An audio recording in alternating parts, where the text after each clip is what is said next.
রিয়াকে সারা জীবন সুখে রাখবেন, শান্তিতে রাখবেন, দেখে শুনে রাখবেন। তাকে কোনোদিন কষ্ট দিয়েন না। দুঃখের ছায়াও যাতে তাকে স্পর্শ না করতে পারে সেই খেয়াল রাখবেন। তোমাকে দেওয়া কথা আমি রাখতে পেরেছি। তোমার ভালোবাসার মানুষের হাতে আমি তোমাকে তুলে দিতে পেরেছি। আজকে নিজেকে খুব বড় দায়িত্ববান মানুষ মনে হচ্ছে।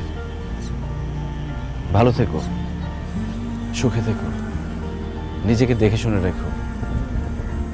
আর যে কোনো সময় যদি আমাকে প্রয়োজন হয় জানিও, হাজির হয়ে যাব।